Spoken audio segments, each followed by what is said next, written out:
Alright, we are in my dirty garage because I found quite the little find today. Now, it's old, it's in extremely bad shape, but it might actually not be as bad as what it looks like. That's right, an IBM XT. You can see how rusted the top is. The panel is actually in really good shape. If we come around the back and we take a look, it's got some significant rust going on, but it looks as though it might not be in as bad a shape as what I think it might be in. Now, I'm pretty sure the battery is probably rusted through part of the motherboard, but you know, it might not have. He said it was actually kept in the garage for a long time, so I'm hoping that maybe it's just moisture rust on the outside. But in either case, we're going to open this up and we're going to take a look. And I'll be back in just a few minutes whenever I get done popping all the screws out. Okay, I've gotten the screws pulled out, at least for the cover anyhow. I've got this tub here to put the screws in. And we are going to take a look at what's on the inside. Are you ready? First time in probably 25-30 years that this thing has been opened.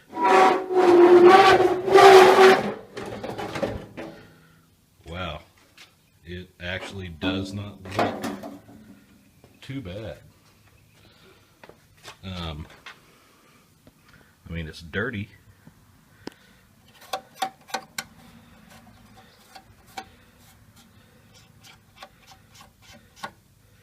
But other than that, it's in pretty good shape.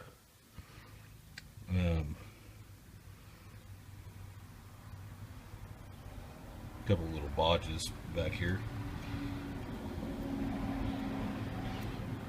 I'm sure that was factory done. I doubt it was done by somebody in their home shop, but I don't see any real damage. I mean, it's dirty, but aside from that, it's in fairly good shape. All this is just, you know, from flaking off whenever I took the lid off. But other than that, it's in actually really good shape. You know, it's got a old SCSI drive here. I'm not sure if this power supply works or not. I guess we can try it out here a little bit, but let me go ahead and pull some things out and we'll get playing around with this and see what kind of shape it's in. Here is the, what is that, 8227, so that's got to be the parallel port, or a SCSI card rather. Yeah, that's SCSI. See the cable back here. So, okay, well, I will tear this down a little bit and we'll see what we have here. Alright, be back. Okay, so I got everything pulled out, took a look at the inside of the case. There is a little bit of rust damage. It's right here around where the power supply was. It's not horribly bad. I think a lot of it will actually come out, but I'm going to have to actually get scrubbing on it to see how bad it actually is. As far as the motherboard goes, I was thinking for some reason this thing had a battery on it, but I'm not seeing one. Of course, I'm not really familiar with PC XTs, but it actually looks to be in pretty good shape. You know, other than being dirty, it needs to be cleaned. Probably some of these chips need to be resocketed. You know, hell, it might even need a new processor. It's kind of hard to say. You know, I just don't really know. Actually, I'm not even seeing the processor on here. I don't think this is it. I think the processor should go right there, if I'm not mistaken. Should be a, if I'm not mistaken, should have a 8088 in it, Intel 8088. But I'm not really seeing anything. See, this one, IBM 4481 480. I don't know. I'll have to get online and do some looking, see what I can find out. But other than that, the main board looks to be pretty good shape. It just needs to be cleaned off. whatnot. Maybe gone over with a little bit of isopropyl alcohol, kind of make sure it's good and clean.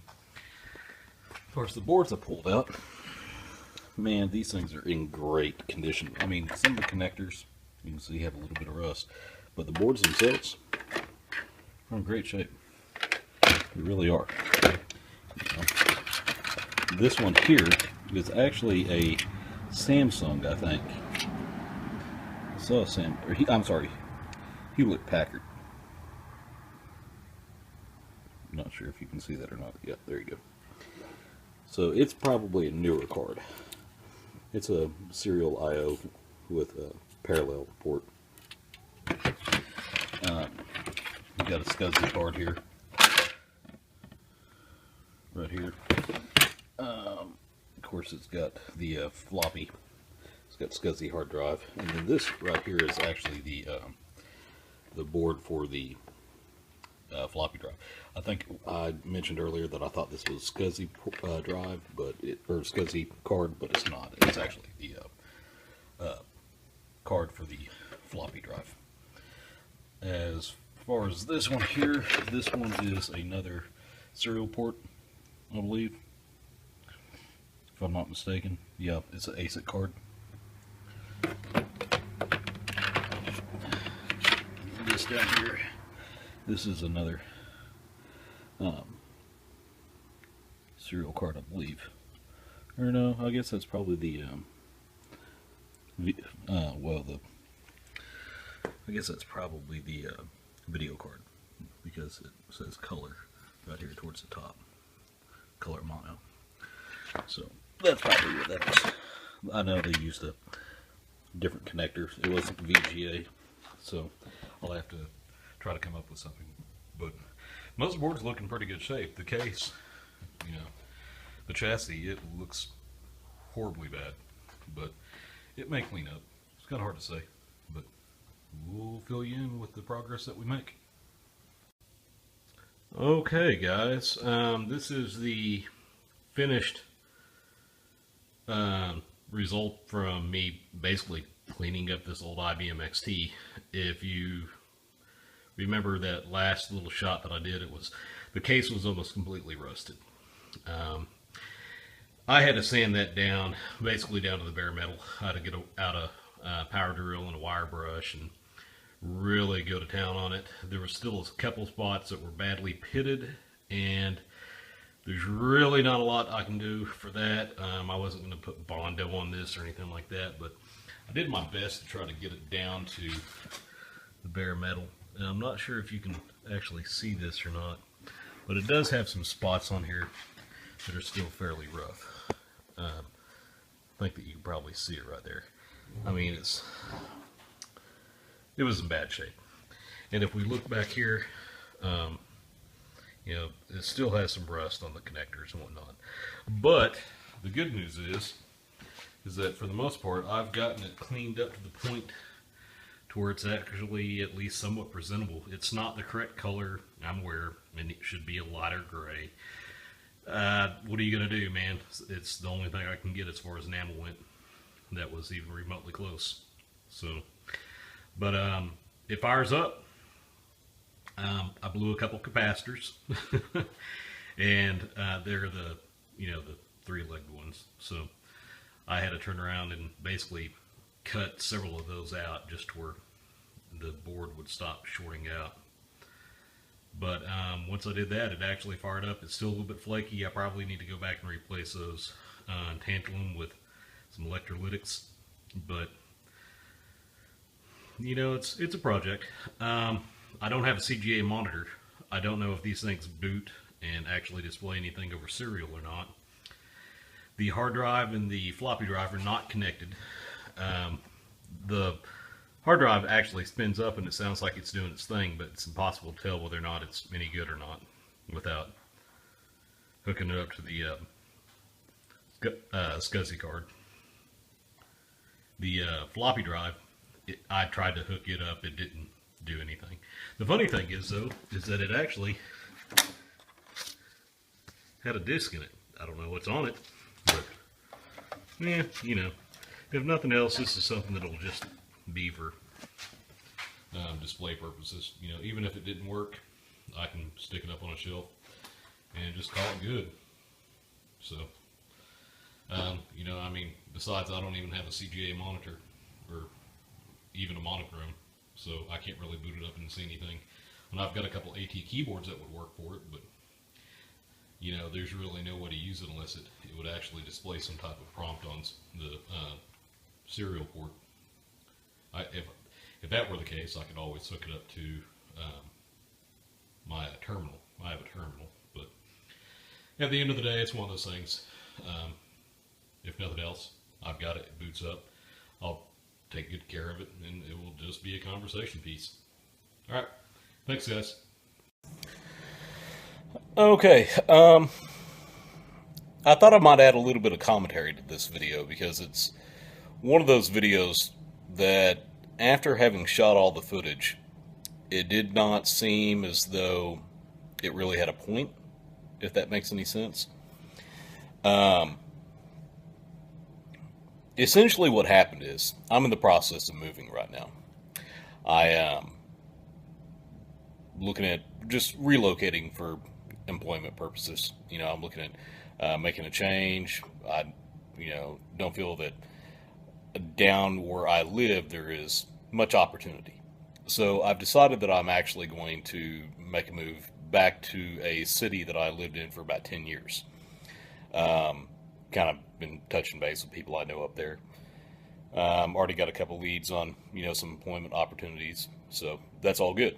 But while I was in the process of actually looking for a house up there, actually looking for a rental house, I ran across an ad on Craigslist for old, quote unquote, junk computers. And I thought to myself, well, you know what? It might be worth the time to actually see what's in this. So I opened up the post, I took a look at it, and the first thing that I noticed was an IBM XT. It was a stack of computers, probably 6 or 7 computers high. But about the third one up, right there in the middle of the stack, was an IBM PC XT. I was ecstatic. So it was going to be probably Friday before I could actually make it up there to this city that's about 3 hours north of me.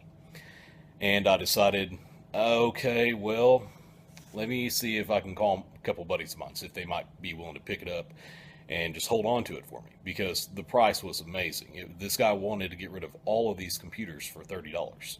You know, he's looking for somebody to sell them to that was scrapping, you know, gold and whatnot.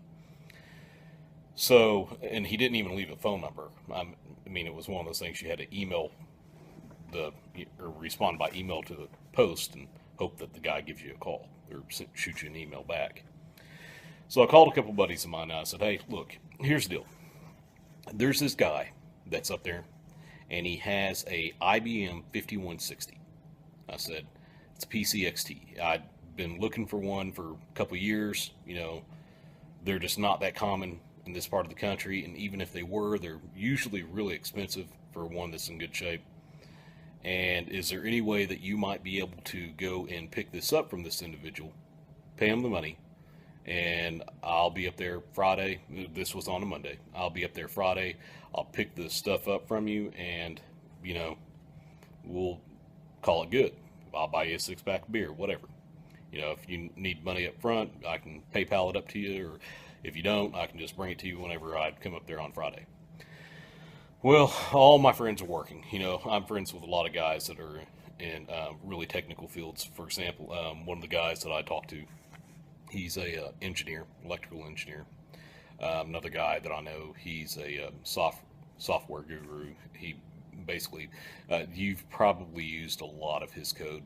If you've ever done any online shopping, chances are you've probably used his code. Just throwing that out there. And all of them were tied up. They just couldn't come. For example, Joe, my buddy that actually does software, he said, man, I'm not even going to be done here until like 5 or 6. So I said, all right, well, that's okay. I haven't even been able to get in touch with this guy. I sent him an email, but he hasn't responded yet. So, you know, it's no big thing. I really don't have room for it anyways. I'm getting ready to move. I really don't want to have to lug it around, but, you know, if the opportunity presented itself, I'd be more than happy to go ahead and grab hold of it. So anyways, time goes on. This guy never does respond. I'm thinking to myself, okay, well, it's one of those things. It was already sold. I missed it. Whatever. But then about Tuesday evening at maybe 8 o'clock, I get a phone call. And it's from the area code where I'm getting ready to move to, where this guy had the computer set.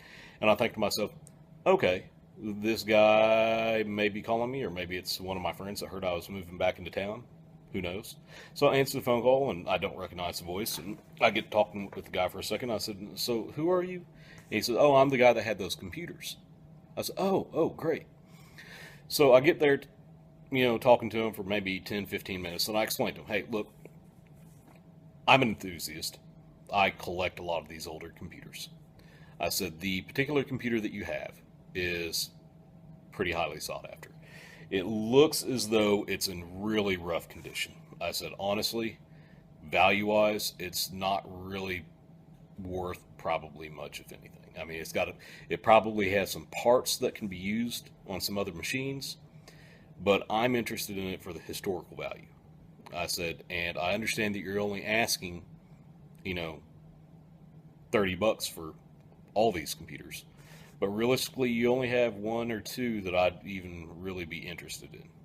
And I said, if you're willing to hold them until Friday, I'll go ahead and pay you $30 just for that one, talking about the IBM XT. He said, okay, yeah, I think I can probably hold on to that for you. And I said, great, that's awesome. I'll be up there Friday, and, we'll do business. And I'll give you a call that morning, let you know that I'm on my way, and I'll get your address from you and everything. So Thursday morning, flash forward, I actually ended up having some family business that I had to take care of up in Tulsa. My stepmother, she decided that she needed something from Tulsa, and she couldn't go. My dad couldn't go. My brother couldn't go. So they basically asked if I could go. And I said, yeah, sure, why not? I got some stuff I need to take care of up there anyways. So I loaded up in the car, and I headed up that way. And I called this guy. I said, hey, I know it's Thursday, but I've actually am on my way to Tulsa right now. I've got some business I have to take care of. If you're going to be available, I can be there by, let's say, 11:30 this morning. He said, but it's Thursday. I said, yeah, I know it's Thursday. And this guy wasn't really intelligent, didn't seem like.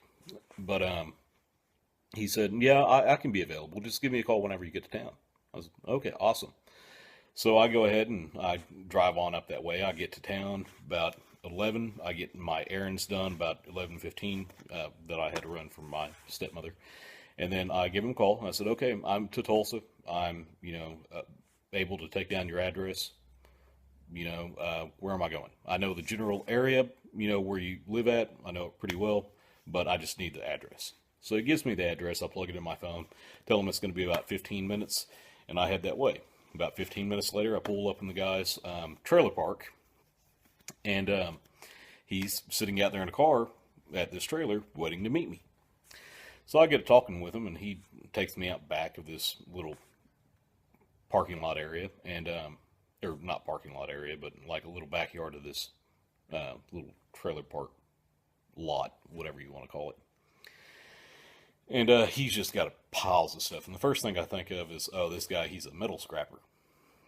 Well, no, apparently not. What he does is, I guess he owns the trailer park, and they tear down these old trailers that people just leave behind, and they scrap them out and whatnot, sell off some of the valuable stuff and whatnot. So I guess in a way he is kind of a metal scrapper, but he's doing it because he needs to get the lots cleared out. So he pulls me around the very back, stepping over all this garbage and everything else, and it takes me out there to this stack of computers. Now, bear in mind, it's been raining really bad for like the last week and a half. And I get out there and I look at these things. They still have standing water on the lids of them and whatnot. So, I get there and I'm talking to the guy, and I'm looking around at what he's got. And I said, I'm going to be honest with you. I don't really even care about most of this stuff that you have. I said, the only thing that I'm really interested in is this 5160. You've got a old Packard Bell iForce right here that, I think probably has, probably a 386 or a 486 in it. Turned out it had a 286, and it actually works. But he had that, and then he had one other. It was an IBM Aptiva 350, which that actually does have a 46 in it, but I can't get it to work, and I can't. The case is really cool, but I can't even get it to. I can't even replace the motherboard in it. It's one of those weird LPX cases that has like an AT motherboard with a riser on it that actually sits parallel to the motherboard, and then the ISA cards stick into the top of that. So where the motherboard would normally be and the ISA cards would stick into it, it's about an inch and a half too short to actually go into the ISA panel on the back, the expansion panel. But anyways, I'm going to keep it around in case I can get it going. I already got the 286 going though. But anyhow, get back to the story. This guy, I tell him, hey, look, these are the only three that I'm really interested in. They're really cool computers, and I know that you wanted $30 for all of them, but I feel that it's actually worth more than that, so I'm going to give you $50 and we'll call it good. And the guy was ecstatic. He's like, yeah, that's almost double what I was asking for. So I get him back to the house, and the first thing that I do, obviously, is shoot that first video. After I got him unloaded out of the car and into the garage, I shot that first little video. After that video, that first, little segment there to where I'm kind of going through it and pulling it apart and taking a look at the cards and what kind of condition it's in, I actually broke the toothbrush out and I just kind of went over all of the boards really good. Try to knock out as much dust as I could. I wanted to see what kind of condition that they were in. And I pulled the power supply out and I checked it, and I knew almost nothing about PC XTs at this point. I always thought they were cool. I always wanted one. The earliest computer that I had ever personally played with was a cheap run-of-the-mill PC clone 286 from way back whenever I was a kid. I had Commodore 64 and a couple other computers prior to that. But as far as, PC compatibles, my first computer was a 286. After that I had a 386, and then later on I had a Pentium, and then after that I had a AMD K62 build, and of course, it had the Voodoo 3D effects cards and whatnot, in the 90s, but I really didn't know anything about those early 80s PCs, and the reason was they were just too expensive. Our family couldn't afford one. Our first computer was probably 1983 or 1984. We had a Commodore 64. And we were probably the first people in our town to have one. I mean, it was a big deal back then. So, I get to doing some research on this, and I can't figure out why this power supplies won't boot up. And then I figured out that, it actually has to have a load. It's not like normal AT power supplies. So I start going through this. I get, the power supply checked out. It works. I plug in the motherboard. It actually seems like it's doing a post check. But another thing I found out is it doesn't put post codes out on the ISA board, or the ISA slots. So, post cards are pointless. Don't even waste your time whenever you're talking about these old XTs and ATs. But finally I got it to where it would, start showing signs of life, and I blew a couple capacitors on the main board, and I had to go back and actually cut out a bunch of those, and I actually cut out quite a few of them. And the thing is that they're all 10 microfarad, and typically with that type of capacitor, what you're going to be doing it is just for stability purposes.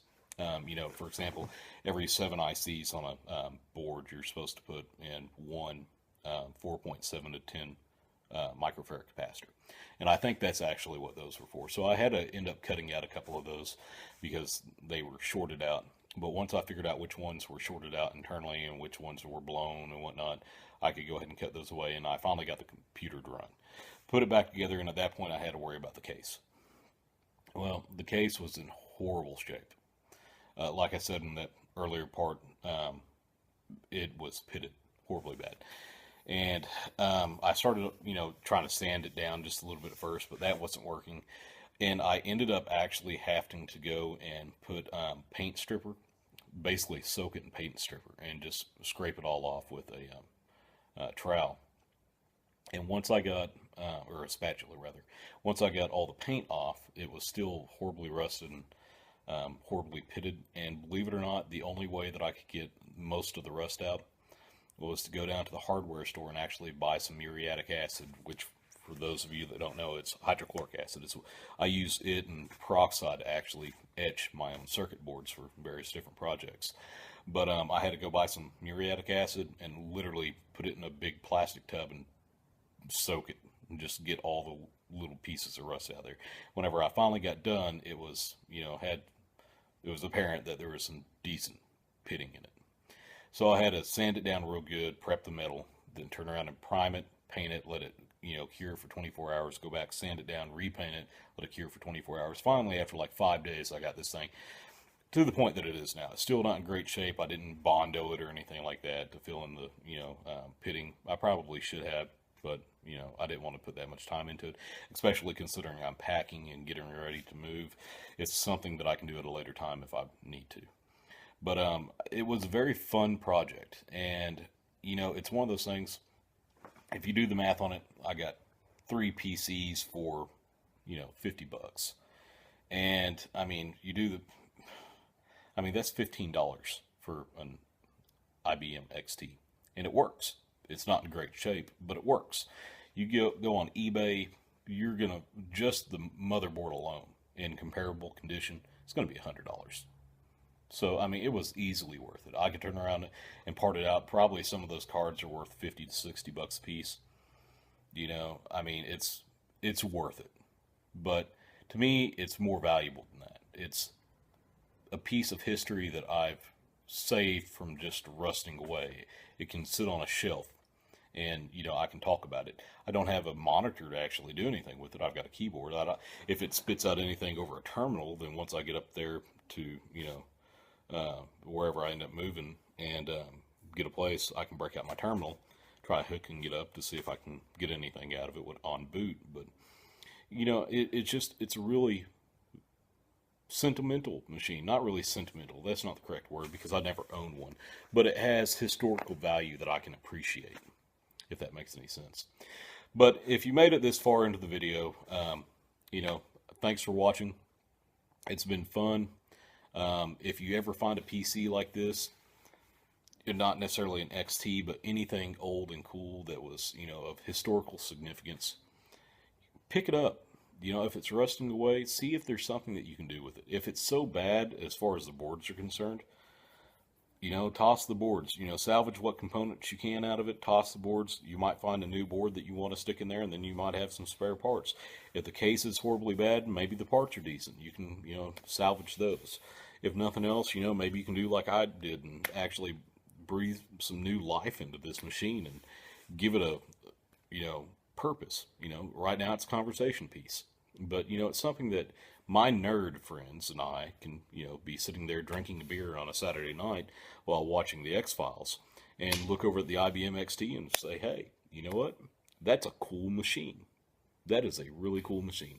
You know what made that machine so cool? And just go into a whole in-depth conversation. So, once again, I appreciate you watching. Look for those items out there. They're out there. Check out Craigslist.